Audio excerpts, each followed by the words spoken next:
Greetings. My name is Carolyn, and a pivotal moment reshaped my life when my husband, Stephen, left me behind with his sick parents to enjoy a 3-year holiday. Little did I know his return was merely to lay claim to his inheritance. However, destiny had a surprise in store, and what followed was an episode of sweet, gratifying revenge. Once, Stephen and I shared what I believed was a profound connection. Our journey began on a dating app. After losing my previous husband to cancer following a prolonged illness and spending 6 years in mourning, friends nudged me towards the dating scene again. Stephen and I exchanged messages for a while before we decided to meet, leading to a series of dates that culminated in his proposal 3 years later. Stephen was thoughtful enough to include my daughter, Teresa, in every aspect of our lives. Teresa, who was only 5 when her biological father died, formed an immediate bond with Stephen. They became inseparable, and for me, it felt like a dream come true.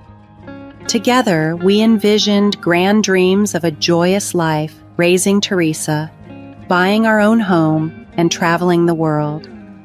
8 years into our marriage, Stephen's parents, Judy and Roy, became gravely ill, requiring constant care and medical attention. Stephen approached me with a significant request regarding their care. "Carolyn, I have something important to ask," Stephen started, a hint of nervousness in his voice. "What is it, Stephen?" I responded, already concerned by the tone of the conversation.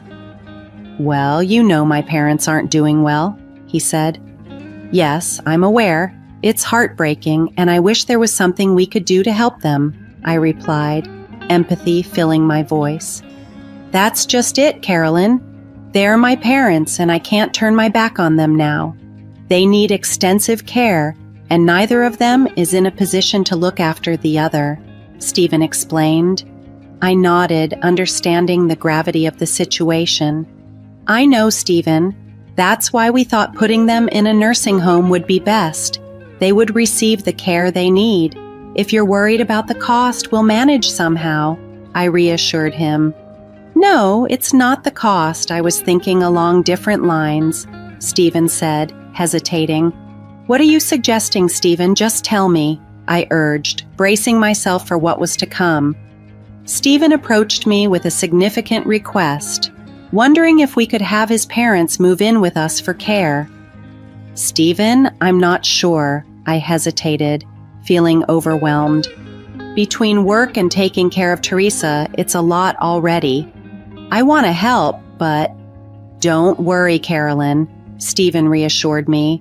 "You won't be handling everything on your own.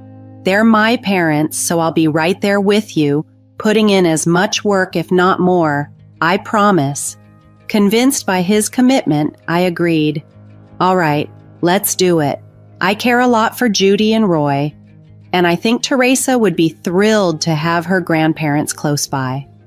"Thank you, Carolyn. I won't let you down," Stephen promised. Having previously cared for my late husband, I was no stranger to the demands of caregiving. Judy was battling a severe autoimmune disease, leaving her bedridden and in need of specialized care. Roy faced a chronic heart condition requiring regular monitoring and medication adjustments. Their health quickly became our primary focus, requiring continuous attention.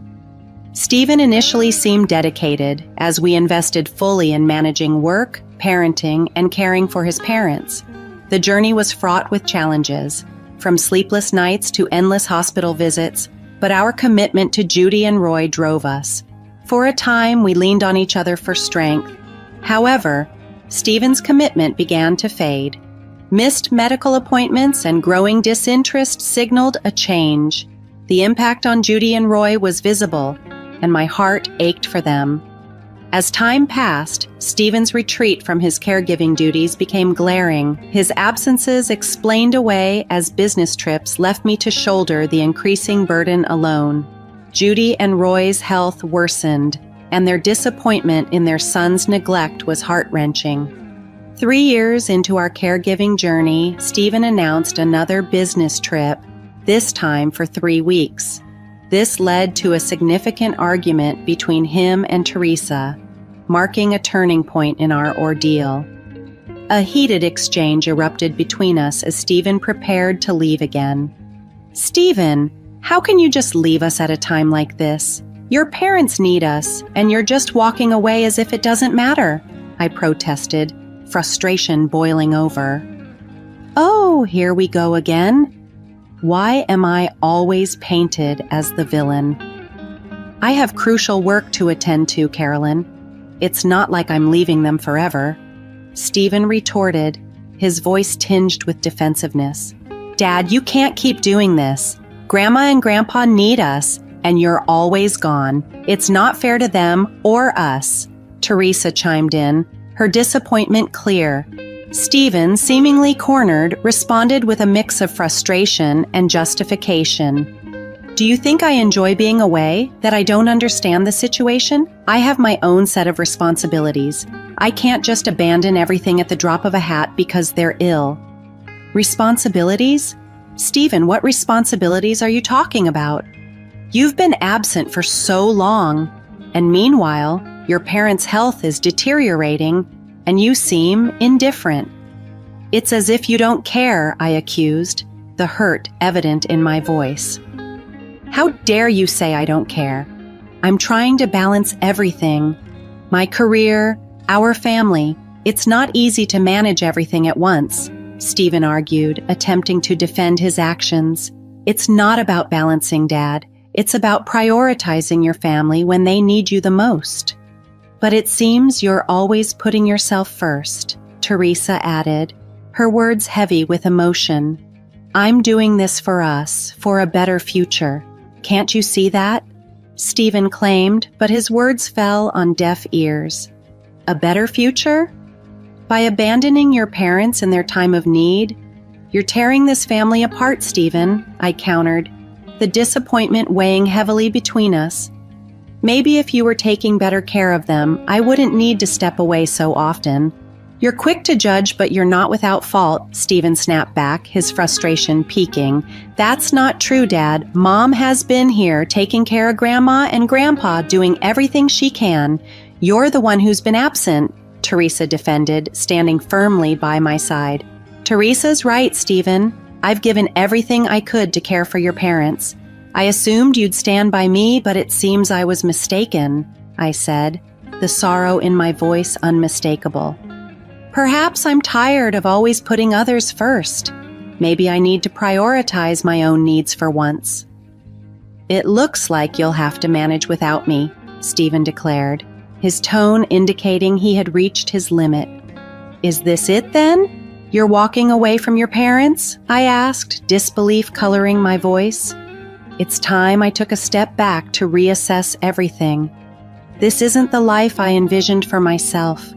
I need space to think, Stephen concluded, his resolve firm.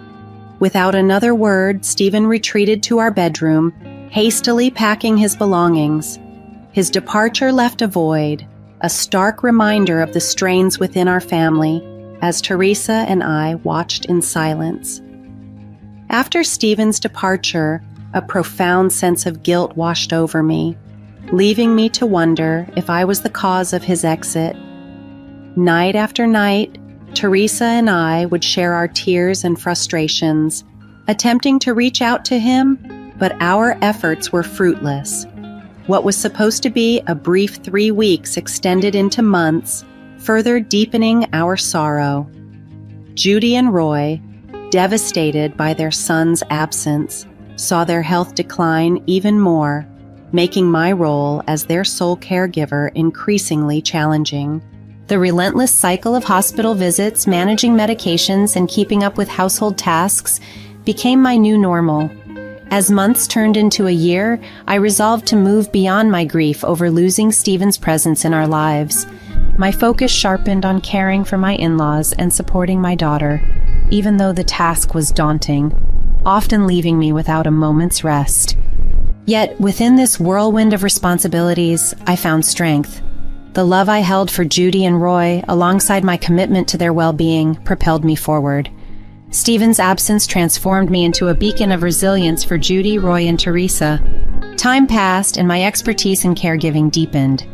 Judy and Roy came to see me not just as a family by marriage, but as their steadfast supporter, their primary caregiver. Our bond strengthened and built on a foundation of my unwavering dedication to their needs. Teresa, despite her youth, emerged as an incredible source of support. Her empathy and understanding went beyond her years, providing comfort not just to me, but to her grandparents as well. Our collective efforts forged a sanctuary of love and mutual support amidst the turmoil. 3 years after Stephen walked away, driven by a surprising greed, he came back, eyeing the inheritance left by his parents. However, he was unaware that the tables had turned. During his absence, Judy and Roy had entrusted me with managing their financial and legal matters, safeguarding their legacy from any potential threats. They decided that the estate initially intended for Stephen would now be passed to Teresa and me, a decision made out of profound trust and recognition of my devotion.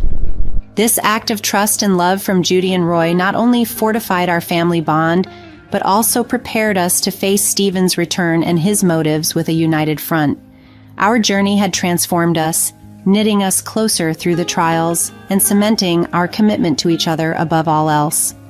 I went above and beyond in my role, not just fulfilling their requests, but also adding my touch of care and attention.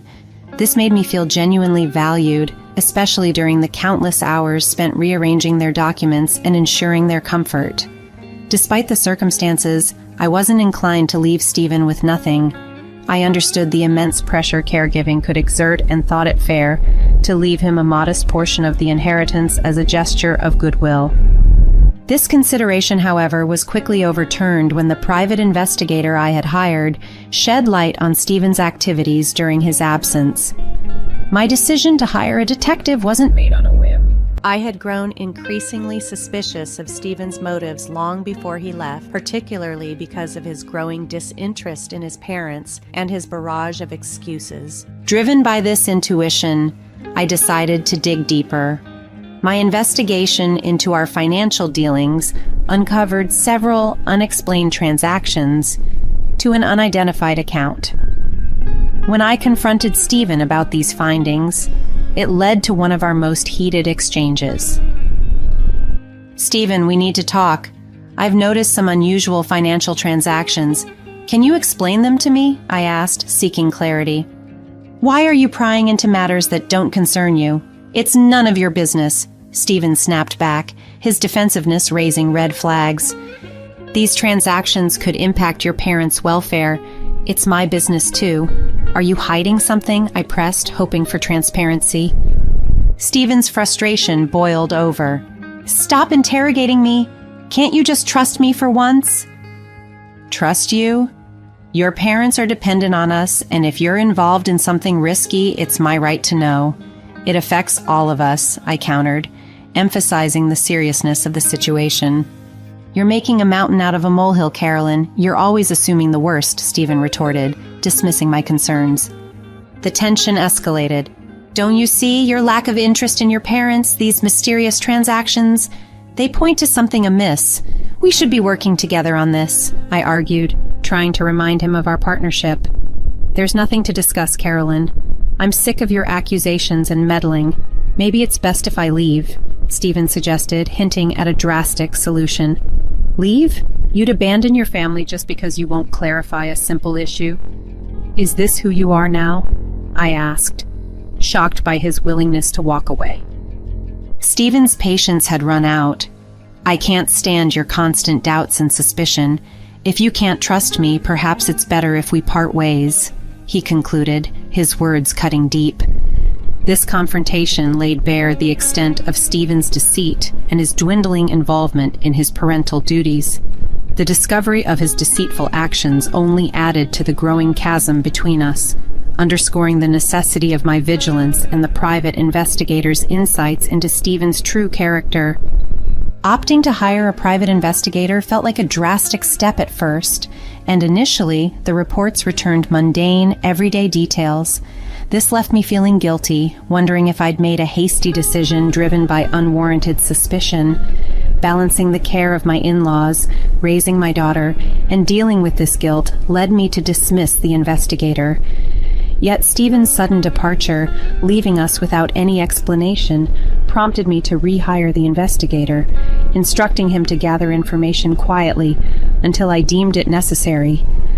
This decision was almost forgotten amidst the daily routines, until Judy and Roy mentioned their legal affairs. With fresh insights now at my disposal, I promised myself that if Stephen dared return, he would face the consequences of his actions. True to my word, upon Stephen's return, I was ready. He waltzed into our home as if his absence hadn't left a gaping wound in our lives, ignoring his parents and barely acknowledging Teresa. His first words to me demanded his share of the inheritance as if nothing else mattered. "Are you serious, Stephen? Your first concern is the inheritance. No word for your parents, no acknowledgement of the pain your absence caused, just your claim to what you believe is yours?" I confronted him, incredulous at his audacity. Stephen dismissed the need for any sentimentality, arguing he left to pursue his interests and was now back to claim his inheritance, suggesting I should be grateful for his return. Grateful? For what, Stephen? For abandoning your parents when they needed you most? For leaving me to manage everything alone? "You have some nerve," I retorted, my anger rising.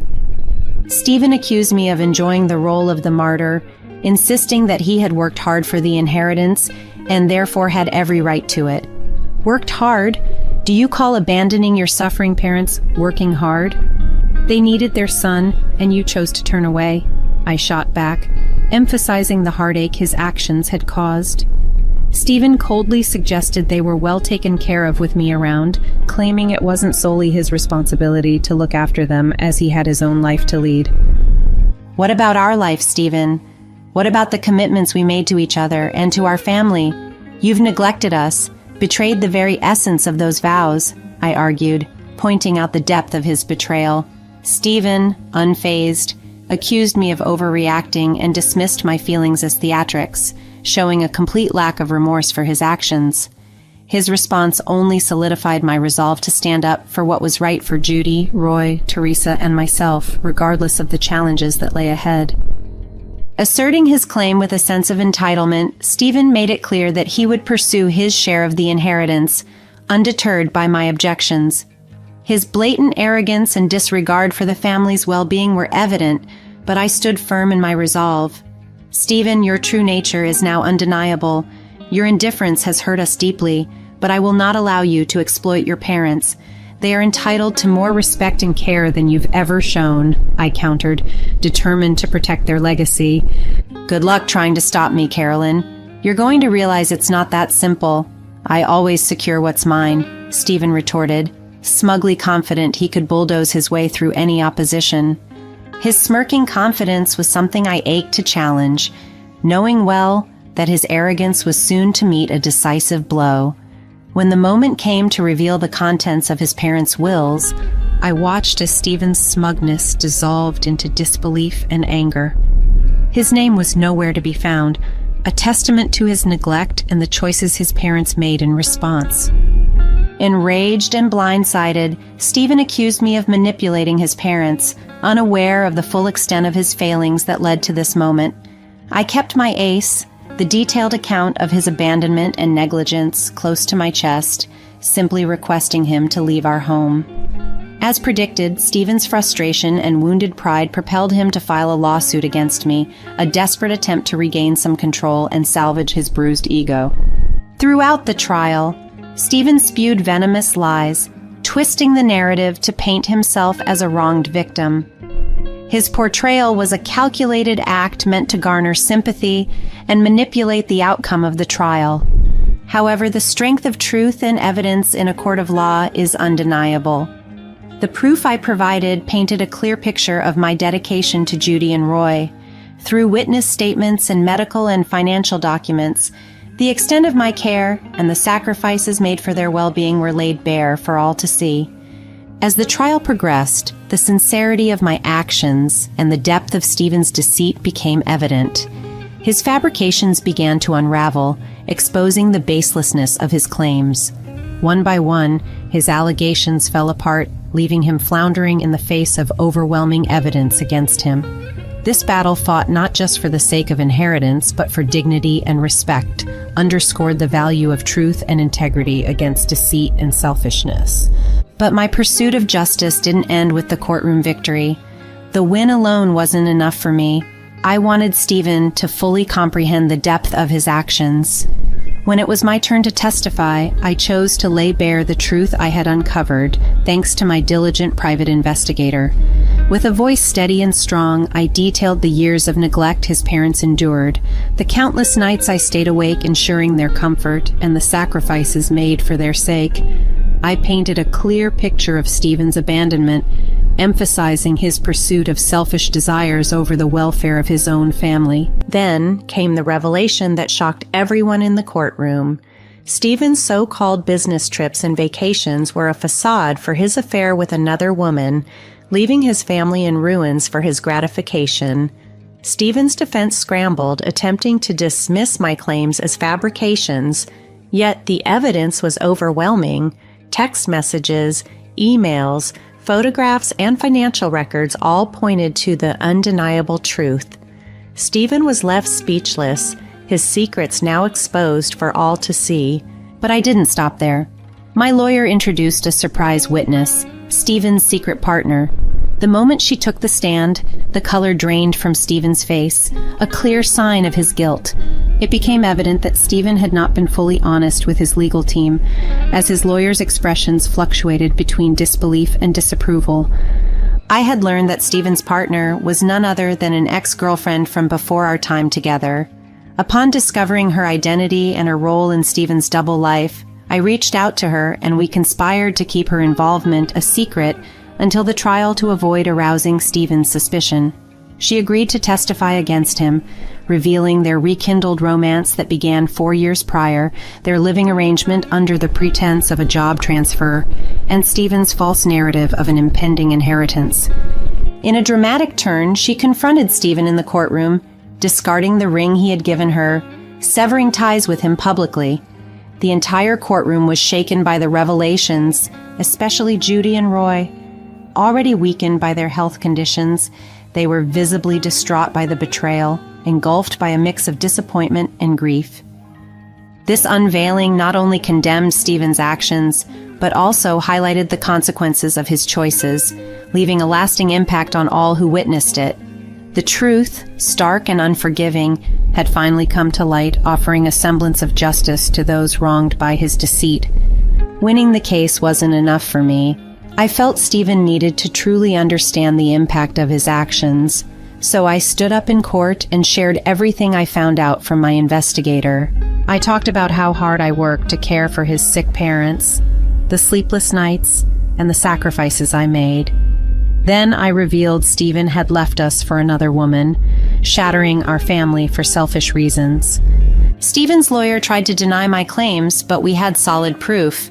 Texts, emails, photos, and more showing Stephen's true actions. When his affair partner was called as a surprise witness, Stephen was shocked. It seemed he hadn't been completely honest with his lawyer. I discovered the woman was Stephen's ex and reached out to her. We agreed she'd act normal around Stephen until the trial to avoid suspicion.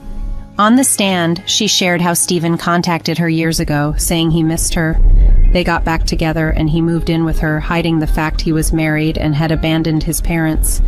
He even lied about expecting a big inheritance from his parents. In court, she confronted Stephen, threw her engagement ring at him, and told him to never contact her again. This revelation deeply affected everyone, especially Judy and Roy, who were already weakened by their illnesses. They felt a mix of disappointment and sadness seeing the extent of Stephen's betrayal.